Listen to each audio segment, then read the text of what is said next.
Winnie Moranville, and this is how to add balsamic vinegar to spaghetti sauce. Some people add sugar to spaghetti sauce to add a little sweetness, but balsamic vinegar adds sweetness and also a rich depth of flavor that sugar just can't match. To add balsamic vinegar, simply stir the balsamic vinegar into the sauce. Start with about 1 tablespoon per 2 cups of sauce.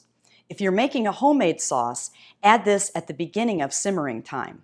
If you're using a purchased sauce, simply add the balsamic vinegar before you heat the sauce. After the sauce is done, taste it. Add more balsamic vinegar if you like. Toss your pasta with the sauce and enjoy. And there you have it. You have a wonderfully complex and a little bit sweet sauce without adding any extra sugar.